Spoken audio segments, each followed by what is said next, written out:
Y yo quiero invitarles a abrir el libro de Filipenses y vamos a leer el capítulo 2, el versículo 12 en adelante. Filipenses capítulo 2, versículos del 12 en adelante. Ahí tendremos la lectura de la palabra del Señor. Vamos a leer lo que dice la Escritura. Por tanto, amados míos, como siempre habéis obedecido, no como en mi presencia solamente, sino mucho más ahora en mi ausencia, ocupaos en vuestra salvación con temor y temblor. Verso 13. Porque Dios es el que en vosotros produce así el querer como el hacer por su buena voluntad. Verso 14. Haced todo sin murmuraciones y contiendas, para que seáis irreprensibles y sencillos, hijos de Dios, sin mancha, en medio de una generación maligna y perversa, en medio de la cual resplandecéis como luminares en el mundo, asidos de la palabra de vida, para que en el día de Cristo ya yo pueda gloriarme de que no he corrido en vano, ni en vano he trabajado.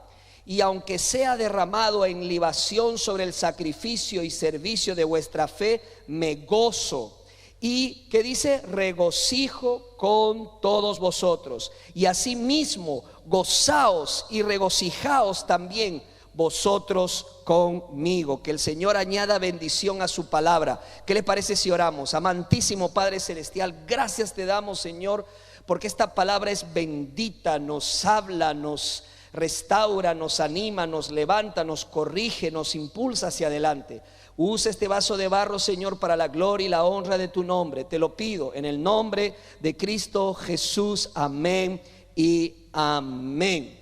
Todos sabemos, hermanos, que las estrellas brillan, resplandecen en la oscuridad de la noche. En el día no las podemos apreciar, pero por la noche destacan, brillan. Antiguamente los marineros usaban las estrellas para guiarse y llegar a su puerto, a su destino final. Qué valiosas son las estrellas, qué valiosas han sido en el pasado y lo son actualmente. Hoy continuamos con la serie que empezamos ya hace algunos domingos atrás, basado en uno de los libros del Nuevo Testamento. Ha sido llamado el libro del gozo. Filipenses, escrito desde la cárcel por el apóstol Pablo. Y hemos llamado a esta serie Cuarentena Divina, cómo estar feliz dentro de tu casa. No vamos a permitir que esta cuarentena sea una pesadilla, un estorbo, sino que vamos a verla con un propósito, con un destino. Vamos a salir de esta cuarentena, bendecidos si nos lo proponemos. Así es, se llama entonces nuestra nueva serie basada en el libro de Filipenses. Ahora, hemos leído algo muy importante. Pablo les exhorta a los filipenses a brillar como estrellas en el firmamento, haciendo conocer la gloria de Cristo en un mundo oscuro y perverso. Y les da 3 maneras para lograrlo. Mire, no estamos muy lejos de estar viviendo la experiencia que vivieron los hermanos de la iglesia de Filipos. Igualmente nosotros vivimos en un mundo de tinieblas, un mundo de confusión, un mundo que está sufriendo incluso por los estragos de esta pandemia. Y qué mejor oportunidad, qué mejor momento para poder leer estas palabras que hoy cobran vida. Hoy quiero compartir con ustedes este tema: brillaremos para Cristo en esta pandemia. Brillaremos para Cristo en esta pandemia. Y así como nosotros, Pablo les dijo a los hermanos de Filipo que ellos también podrían brillar para Cristo y para la gloria de Jesucristo. De 3 formas, de 3 maneras lo podían lograr. Vamos con la primera. La primera manera para brillar para Cristo se encuentra en los versículos 12 y 13. Mire usted en su Biblia cómo empieza el versículo 12. Empieza diciendo así: por tanto, aquí hay un link, aquí hay una conexión entre lo dicho por Pablo en el grandioso himno de Jesucristo, en el capítulo 2, desde el versículo, y ustedes pueden ir a su Biblia, desde el versículo 5 hasta el versículo 8. Este himno hermoso nos recuerda nada más y nada menos que la humillación y exaltación de Jesucristo. Dice entonces Pablo en esta porción bíblica: por tanto, o como dice otra versión, así que, para llevar a la práctica el mismo ejemplo humilde de servicio de Jesucristo, Pablo les exhorta, dice: primero ustedes tienen que ocuparse en su salvación con temor y temblor. Aquí encontramos la primera forma para brillar para Cristo. Número 1, debo dedicarme a mi crecimiento. Debo dedicarme a mi crecimiento. ¿Cuál crecimiento? Mi crecimiento espiritual, dice la palabra del Señor. Aquí, hermanos, vemos lo que comúnmente conocemos en teología como la santificación. La Biblia dice que somos santos. ¿Qué significa santos? Apartados, separados para el Señor, para su uso exclusivo del Señor. Pero una vez que recibimos a Cristo en nuestro corazón como Señor y Salvador personal, Él nos salva y nos separa para Él. Pero a partir de ese momento empieza un camino de transformación y de cambio en nuestras vidas. Es un proceso de toda la vida, de cambio en obediencia de los creyentes, que nos ayuda el Señor con su espíritu a crecer en el cristianismo. No se trata que cuando uno recibe a Jesucristo en su corazón y se bautiza, terminó todo. No, ese es el inicio de toda una vida de cambio y de transformación. Este pasaje no es acerca de la justificación basada en obras. Por favor, no lo leamos de esa manera. Pablo no está diciendo que trabajen para su salvación, como si nosotros pudiéramos hacer algo para salvarnos.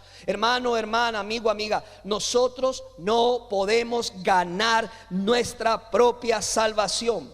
Pablo dice: trabajen en su propia salvación, en la salvación que han recibido. Aquí hay una gran diferencia: por y en. Una cosa es por y otra cosa es en su propia salvación. Dios ha trabajado en nuestra propia salvación por nosotros, por su sola soberana gracia. Cristo terminó el trabajo en la cruz que nos trajo justificación. Gloria sea a Jesucristo. Ahora vivimos en su gracia, que nos motiva ¿a qué? A seguir cambiando para su gloria y para su honra. Es un proceso de toda la vida. Es un proceso que va a llevar toda una vida. El discipulado bíblico, hermanos, no consiste de un cambio solamente de la noche a la mañana. Ahora, ¿cómo nos cambia Dios? ¿Cómo me cambia? ¿Cómo te cambia a ti? Alguien lo puso así: Dios está en el negocio de cambiar vidas. Y tiene sentido. ¿Por qué? Porque Dios desea cambiarme, desea cambiarte a ti. Él toma una vida arruinada, destruida, desbaratada y la transforma. Solo Él tiene el poder para lograrlo. Solo Él puede hacerlo. Una vida quebrada, Él la puede poner en orden. Una vida destruida la puede volver a rehacer con su gracia y con su poder. Él lo hace. Y lo he visto en mi vida, y lo he visto en tantas personas que han venido a los pies de Jesucristo, el Señor. Él lo hace. Una vez que vienes a sus pies, Él empieza a hacer una obra en ti maravillosa, única. Pero en este proceso, tu parte es importante también. Indudablemente el Señor va a hacer la obra, pero mi parte, tu parte, es ocuparte en tu salvación. La salvación no es algo que se recibe para guardarlo. La salvación no es algo que se recibe para arrimarla o dejarla a un lado. Eso es terrible, eso es triste, porque el Señor nos ha dado nuestra salvación para trabajar en ella, dice Pablo, y permitir que el Señor siga cambiando nuestra vida. Ahora, no debemos ir a los extremos. Uno de ellos es decir, todo se trata de mí, tengo esa gran responsabilidad, yo trabajaré muy duro para lograr el cambio en mi vida. Ese es un extremo al que no debemos ir. ¿Por qué? Porque usted y yo no nos podemos cambiar a nosotros mismos. Yo no tengo ese poder, usted no tiene ese poder. El cambio lo hace el Señor a través de su Espíritu en tu vida y en la mía. El otro extremo es decir, voy a esperar en el Señor y no voy a hacer nada al respecto. Ese es otro extremo, esa pasividad de dejarle todo en las manos del Señor y no hacer nada nosotros. Entonces, ¿qué debo hacer para que mi fe crezca? ¿Qué debo hacer yo? ¿Cuál es mi parte? Hay una parte mía y hay una parte que hace el Señor. Es una combinación de los dos. Pablo también lidió con las mismas inquietudes cuando se trata de tu crecimiento espiritual y se trataba del crecimiento de los filipenses y del propio crecimiento de Pablo. La verdad es la siguiente: Dios tiene una parte, pero tú también tienes una parte. ¿Cuál es tu parte? Versículo 12 del capítulo 2 de Filipenses. ¿Cuál es la parte de Dios? El versículo 13. ¿Lo ve? Léalo. En el 12 dice: ocúpense en su salvación. Dice: ocupaos en vuestra salvación con temor y temblor. Y en el versículo 13 dice: porque Dios es el que en vosotros produce así el querer como el hacer por su buena voluntad. Hay una parte mía que tengo que asumir. Nosotros no nos cambiamos por nosotros mismos, por nuestro propio poder para vivir vidas en obediencia. No tenemos ese poder. Podemos trabajar en nuestra salvación simple y llanamente porque Dios está trabajando en nosotros, pero tenemos que permitírselo. Tenemos que, como decir, allanar el terreno. Tenemos que hacérselo más fácil, cooperar con el Espíritu Santo. ¿En qué sentido? Es una actitud activa, en el sentido que me levanto, oro, abro la Biblia, le pregunto al Señor: ¿qué quieres hacer conmigo? Durante el día le estoy preguntando al Señor siempre: ¿qué quieres hacer de mi vida? ¿Cómo quieres usarme, Señor? En la noche tengo un tiempo con Dios. Eso es ayudar, eso es colaborar, eso es hacer tu parte. El Señor va a hacer el resto, pero nosotros, si no hacemos nada, resistimos a la obra del Espíritu Santo en nuestras vidas. Ahora, ¿qué significa ocuparnos en nuestra salvación? ¿Qué significa ocuparnos en nuestra salvación? Ha habido muchas implicaciones y argumentos por parte de los teólogos, estudiosos, académicos, pero básicamente ocuparme en mi salvación es seguir el ejemplo de Jesús. Eso es, seguir el ejemplo de Jesús, ser como Jesús cada día, vivir esa vida humilde de servicio que describe Filipenses capítulo 2 versículos del 5 al 8. Ser como Cristo cada día, ser como el Señor Jesús, vivir como el Señor Jesús, actuar como el Señor Jesús. Y cuando no sé qué hacer, preguntarle: Cristo, ¿qué harías tú en mi lugar? ¿Qué harías tú? ¿Cómo responderías tú en mi lugar? Hermanos, esto lo podemos hacer en el poder del Señor Jesucristo. Esta obediencia, hermanos, esta actitud nuestra de querer ser como el Señor Jesucristo se evidencia porque Dios es glorificado, Dios es exaltado. Pregunta: ¿tu vida refleja Filipenses 2, 5 al 8? ¿Estás orando y estás hambriento por crecer en humildad, en santidad personal, en una vida de servicio entregada a otros, en una vida de misión sacrificial por el poder de Dios? Te pregunto, en esta cuarentena, ¿te has acercado más al Señor o te has alejado más del Señor? Mi intención no es hacerte sentir mal. Mi intención es que tú reflexiones en tu propia vida y digas: en esta cuarentena, ¿me estoy alejando de Dios? La realidad es que no debemos, y si lo hemos hecho y si nos hemos apartado del Señor, como decimos los creyentes, nos hemos enfriado espiritualmente, nunca es tarde para volver a empezar. Empiece hoy, hermanos. Al terminar este día, hable con el Señor, dígale: Señor, en esta cuarentena no he estado leyendo la Biblia, no he estado orando, no he estado reflexionando, no he estado contigo, no he pasado un tiempo contigo. Perdóname, Señor, ayúdame a empezar de nuevo.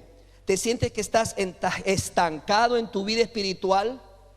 Es momento de salir de ese punto. No te debes de quedar ahí.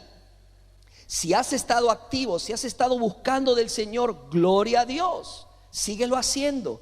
Y si no lo has estado haciendo, déjame decirte, puedes volver a empezar, porque vivimos en la gracia del Señor. Vuelve a tu primer amor, acércate, renueva tu comunión con Dios, recobra tu gozo en Cristo Jesús, el gozo de la salvación.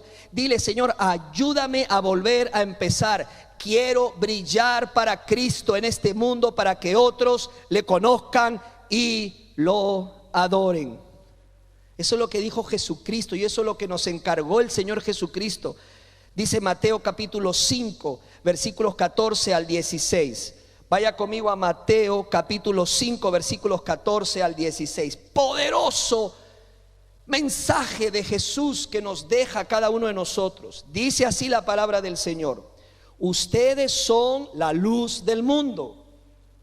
Una ciudad situada sobre un monte no se puede ocultar, ni se enciende una lámpara y se pone debajo de una vasija, sino sobre el candelero, y alumbra a todos los que están en la casa.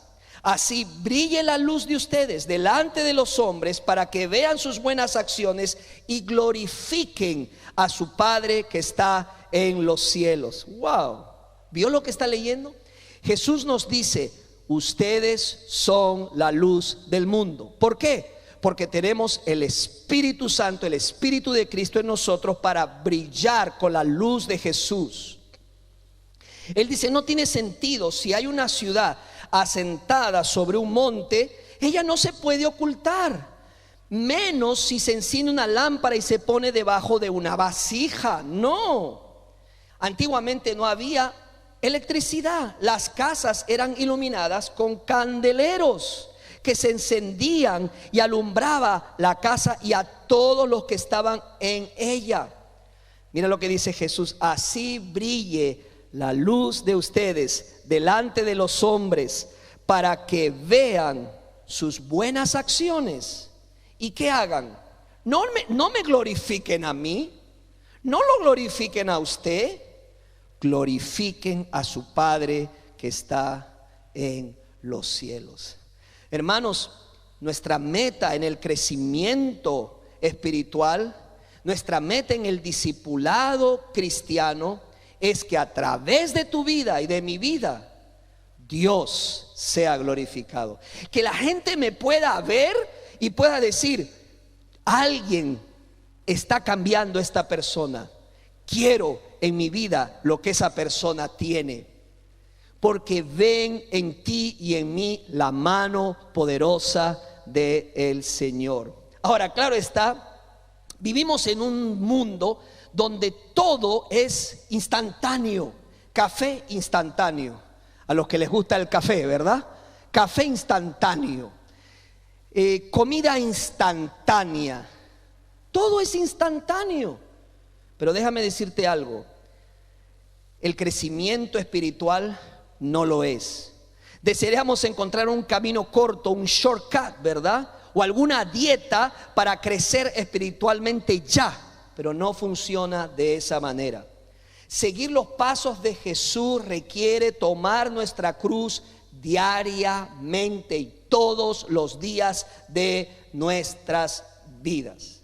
Leí en un comentario bíblico de un niño que, cogiendo su cereal preferido, el cual tiene la foto de un atleta, le dice a su padre si es que al comerse el cereal se convertiría en un atleta de fútbol. A lo que él respondió el papá: Tú necesitas más que comer un cereal para convertirte en un atleta. Hermano, nuestro crecimiento espiritual requiere disciplina, requiere trabajo esforzado, un trabajo diario en la gracia y en el poder de Dios. Requiere paciencia. Yo te digo en el nombre de Jesús, resístete a estancarte en la vida cristiana. Dios no ha hecho que tú estés estancado. Dios quiere que tú crezcas, que te ocupes en tu salvación. Y dice la palabra que es tu salvación. Dice Pablo, dedíquense a vuestra salvación. Es decir, es mi responsabilidad, es mi responsabilidad, es mi salvación, no de otros. Debo cuidar de mi vida. Tu salvación es personal, se trata de ti, de tu salvación.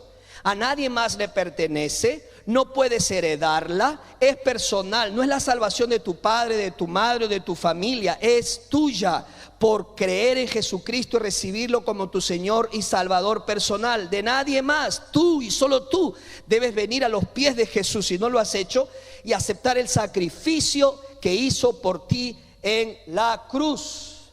Pero no solo hay un enfoque, hermano, aquí de aceptar a Cristo, sino preocuparte por tu salvación. Es tuya. No te preocupes por la salvación de otro, en el sentido de que estés fijándote siempre en los demás. Fíjate en ti, fíjate en tu crecimiento espiritual.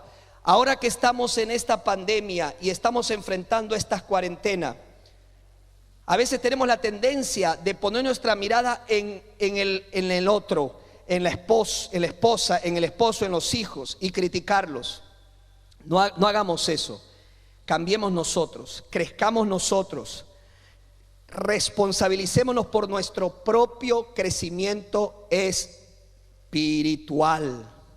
Aquí, hermanos, hay un enfoque personal. Es mi responsabilidad, mi salvación que el Señor me ha dado a mí, que tengo que cuidarla. Pero también muchos pasajes de la Biblia nos muestran una dimensión corporativa. Es decir, que si bien es cierto, debes trabajar en tu propia salvación, también en el contexto de la iglesia local debes trabajar tu salvación al lado de tus hermanos y hermanas en la fe.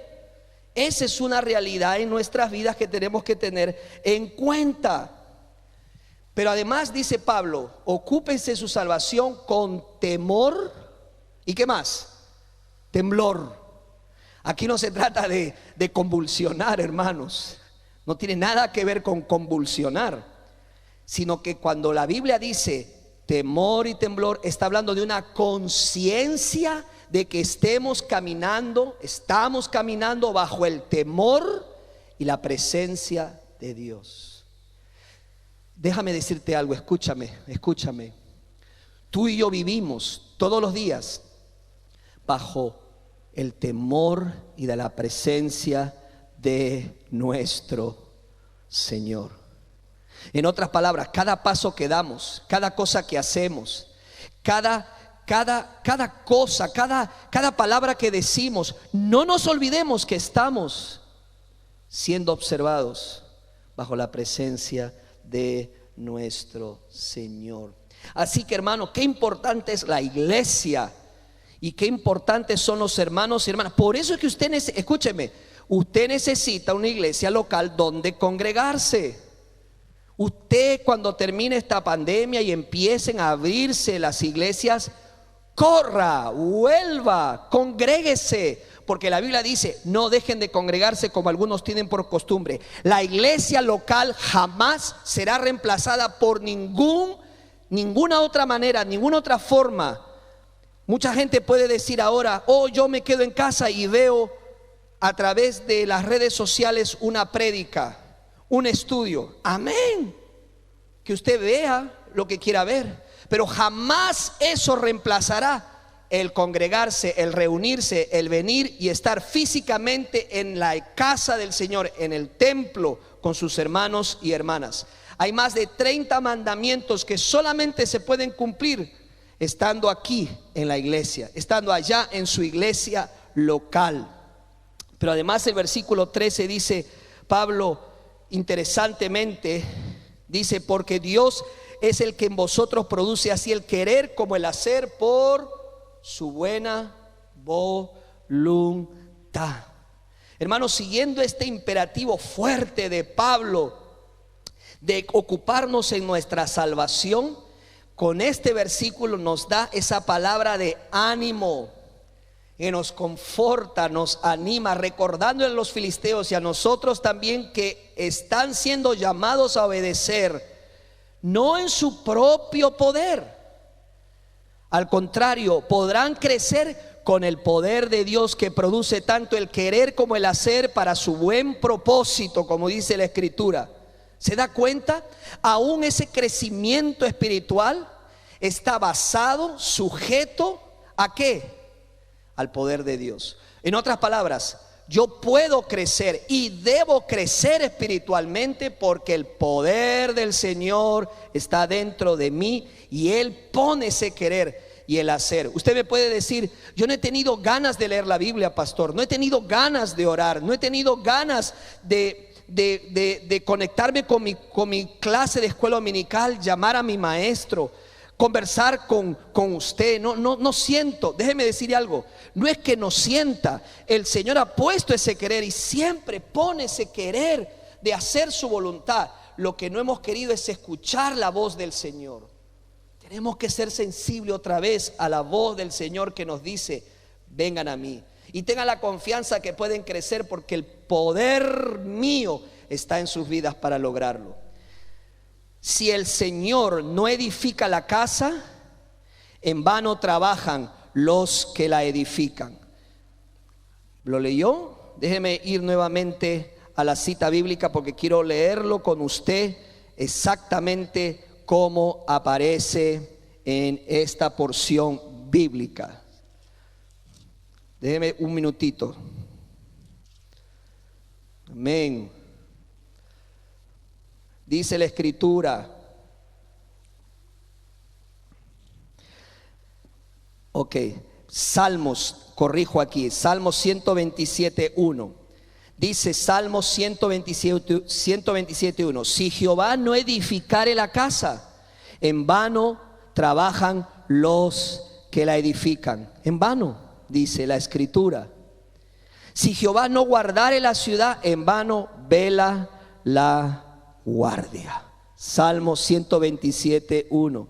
Hermanos, si el Señor no lo hace, no podremos lograrlo. En otras palabras, amigo, amiga, si usted no está en Cristo, o sea, ha rendido su vida a Jesucristo y lo ha recibido como Señor y Salvador personal, no cuenta con ese poder para transformar y cambiar su vida y su familia. Y si lo hemos hecho, tenemos que estar confiados y seguros y convencidos de que sí puedo cambiar, sí puedo mejorar, sí puedo ser cada día más como Jesucristo. ¿Por qué? Porque tengo el poder de Dios en mi vida para lograrlo. Cada vez que tú digas no puedo, te estás diciendo una mentira a ti mismo. Cada vez que digas no puedo con esta tentación, te estás mintiendo a ti mismo. ¿Sabe lo que dijo Pablo? Todo lo puedo en Cristo que me fortalece. En el poder de Jesucristo podemos vencer cada tentación y podemos caminar de victoria en victoria, de triunfo en triunfo. Solo que el enemigo siempre nos susurra en nuestra mente que no podemos, y es verdad, no podemos en nuestras fuerzas, pero sí en el poder de Dios. Número uno, si queremos brillar como las estrellas en este mundo oscuro y perverso, y que la gloria de Cristo se manifieste, necesito dedicarme a mi crecimiento espiritual. Número dos, debo resistirme a la tentación de quejarme. Debo resistirme a la tentación de quejarme. El versículo 14, Pablo dice así: hagan todo sin quejas y contiendas. Aquí el apóstol hace una conexión con lo dicho al principio. Ser como Cristo, hermano, nos llevará a la tentación de quejarnos y discutir. Seguir los pasos del Señor Jesucristo no va a ser fácil y debemos resistirnos a la tentación de quejarnos. Porque Pablo dijo esto: porque la perseverancia de un creyente no es fácil, es difícil. Seamos honestos.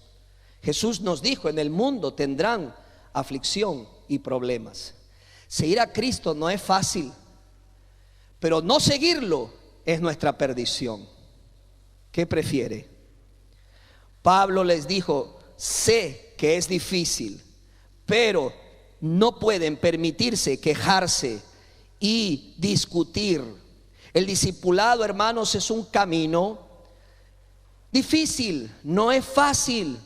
Perseguir la santidad, mientras que otros hacen cosas que desagradan a Dios, y tú dices, mira que estas personas lo que hacen, se burlan de Dios, pero tú dices, la Biblia me dice que tengo que perseguir la santidad, dar generosamente cuando otros acumulan y no comparten lo que tienen, practicar la hospitalidad, amar a nuestros cónyuges, a nuestros hijos apropiadamente. Y cuando tú ves otros abandonan sus hogares y otros hacen lo que quieren con sus vidas, pero la palabra de Dios dice, ama a tu prójimo como a ti mismo, empezando con tu cónyuge, tus hijos. Compartir el evangelio, ser humilde, no tener celos ni envidias y tantas otras verdades del discipulado cristiano nos puede tentar ¿a qué? A quejarnos y a murmurar y a terminar como el mundo, porque la murmuración, hermanos, distingue a este mundo. La crítica distingue a este mundo. La tentación de murmurar y discutir no es solo una tentación personal. ¿Qué quiero decir con esto? Que cuando uno estudia el libro de Filipenses se da cuenta de que la tentación también es corporativa, o sea, entre todos nos podemos quejar. Recuerde que los filipenses tenían algunas luchas internas. Dentro de los hermanos habían pugnas entre ellos, pero también tenían presiones externas, queriendo combatir la doctrina y desanimarlos. Y esto los podría llevar ¿a qué? A la queja contra Dios y contra otras personas. Hermanos, la murmuración es una tentación común para todos dentro de una iglesia local. ¿Por qué? Porque simple y llanamente las personas con frecuencia nos frustramos, ¿verdad? Porque nuestras expectativas sobre otros no se cumplen. Yo quisiera que me haga esto, no lo hace. Yo quisiera que haga esto, no lo hace. Yo quisiera que diga esto, no lo hace. Entonces vamos acumulando frustraciones y empezamos ¿a qué? A quejarnos y a murmurar. Sean pastores, líderes, maestros, diáconos o cualquier amigo, tarde o temprano estarán en desacuerdo contigo y habrá ¿qué? Habrá queja. ¿Qué es lo que vamos a hacer? Ser tentado a murmurar y a quejarse es una opción que debemos de rechazar. ¿Qué haremos entonces? Vivimos en una cultura de queja, se caracteriza por la queja, la discusión, y es el común denominador de la cultura actual que hoy vemos. Todos se quejan, todos tienen algo que decir en contra de nuestros gobernantes, de la gente. Vivimos en un mundo lleno de murmuradores y de quejosos. Hermanos, cuando seamos tentados, ¿qué haremos? ¿Dejaremos que este pecado se manifieste en nuestras vidas?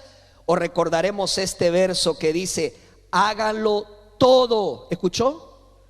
Todo sin murmurar. Una mejor pregunta sería, ¿cómo podremos mantener una actitud gozosa frente a los problemas, a las crisis, a las pandemias? Otra vez tenemos que ir al evangelio por gozo. Otra vez tenemos que retornar y volver a la cruz.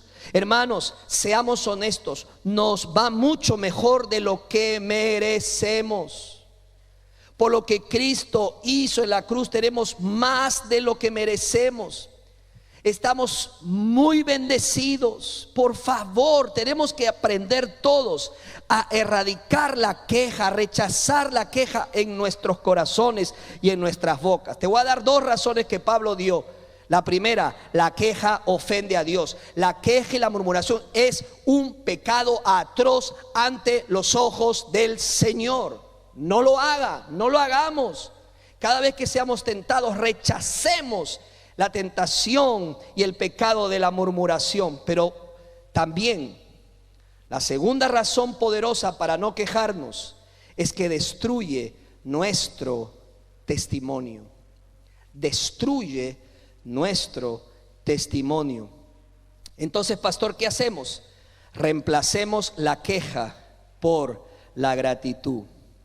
Cada vez que te levantes, si tienes expresiones de gratitud y lo manifiestas en tu vida, por tu boca, expresiones de gozo y de gratitud, déjame decirte, vas a brillar, tu luz va a brillar.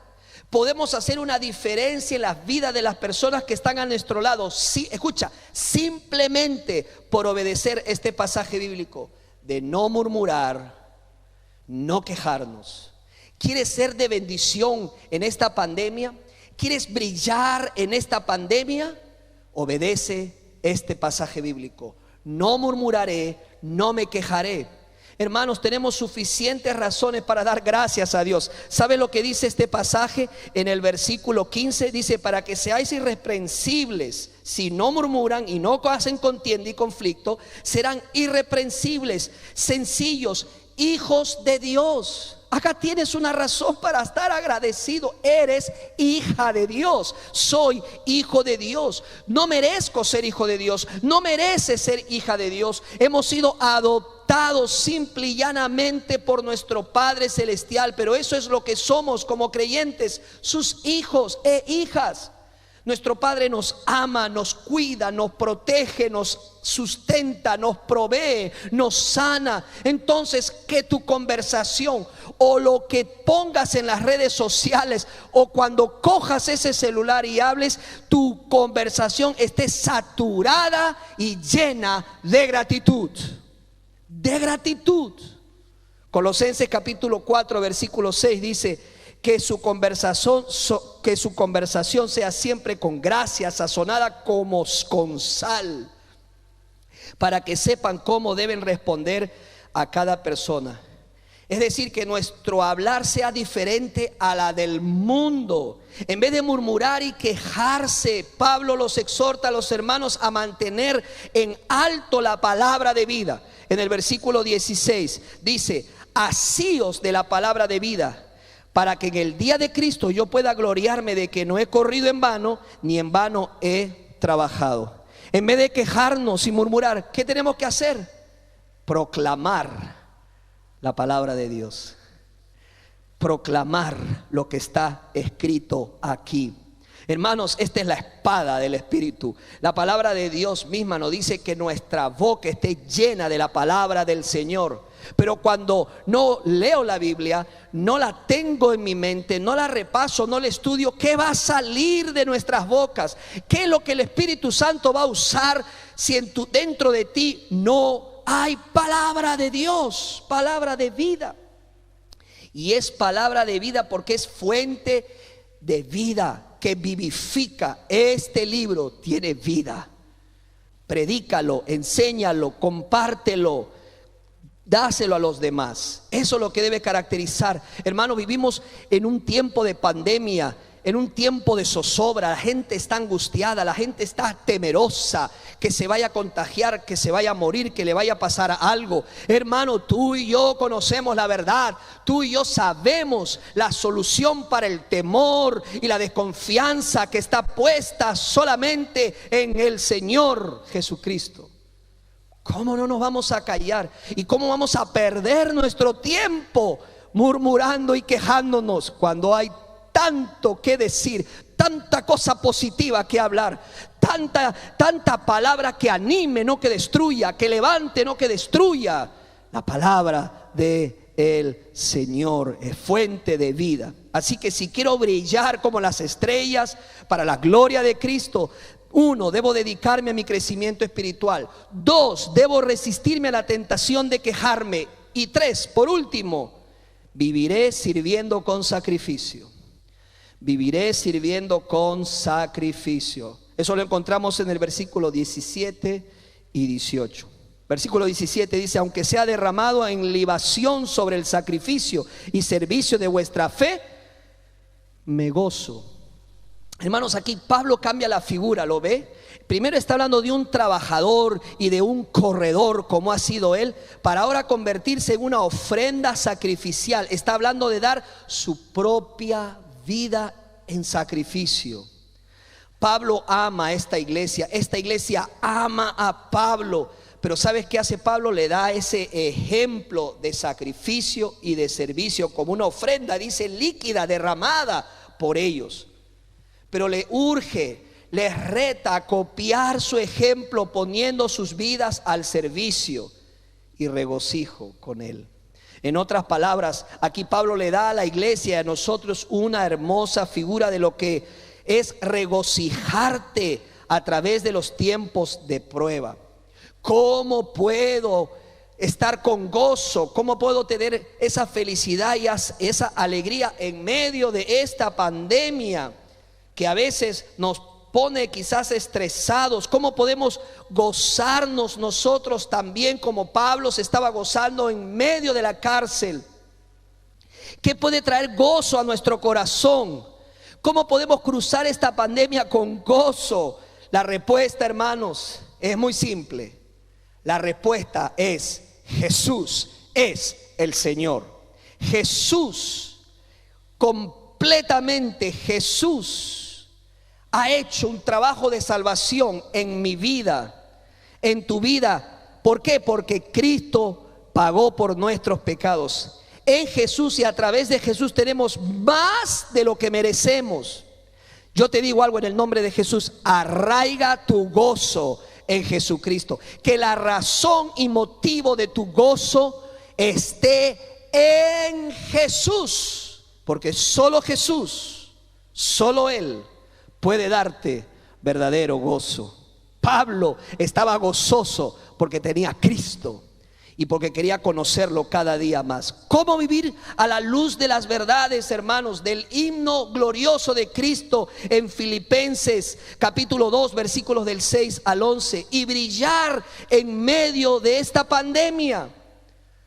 A la sombra de la cruz y frente al trono de Dios, trabajemos en nuestra salvación con temor y temblor, ocupándonos en nuestro crecimiento. Primero tú con el Señor, búscale a Él de corazón, crece. Si no lo estás haciendo, vuelve a retomar ese gozo de la salvación y búscale cada día. Resistámonos a la tentación de la queja, sosteniendo firmemente en alto la palabra de vida y proclamándola. Y regocijémonos a través del servicio sacrificial que hacemos por otros desinteresadamente y con amor. Arraigue su vida en la gracia y en el poder de Dios. ¿Y en qué más? En la anticipación del día del Señor, cuando Él regrese para recoger a su iglesia. Hermanos, hermanas, brillemos como esas estrellas de la noche en un mundo oscuro, pero que nuestra luz sea la gloria de Cristo en esta pandemia, y que a través de lo que hagamos otros le conozcan y le adoren. ¿Le conoces? ¿Conoces a Jesucristo como Señor y Salvador de tu vida? ¿Quieres hacerlo? ¿Vives en un mundo de oscuridad y estás cansado de ello? Te doy una buena noticia: en la gracia de Dios hay esperanza para ti. ¿Qué tienes que hacer? Corre a Cristo, corre a su gracia. Arrepiéntete de todos tus pecados, confiésalos delante de Él. Él ha muerto en la cruz del Calvario por tu culpa y por mi culpa.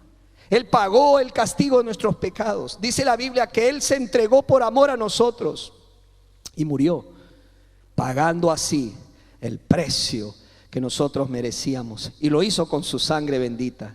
Pero la Biblia dice que al tercer día Él resucitó. No quedó muerto en una tumba, sino que se levantó y hoy vive, y Él puede ser la fuente verdadera de tu gozo. Pastor, ¿qué tengo que hacer? Recíbelo en este momento en tu corazón como Señor y Salvador de tu vida. ¿Quieres hacerlo? Ahí donde estás, repite después de mí: oh Jesús, te pido perdón por todos mis pecados. Me arrepiento de corazón, y de corazón te invito a venir a mi vida. Quiero que seas el Señor y Salvador de mi vida y Rey de mi vida. Y quiero amarte y seguirte por siempre. Te recibo, Señor Jesús, en mi vida. Ahora ven a mi vida. En el nombre de Jesús.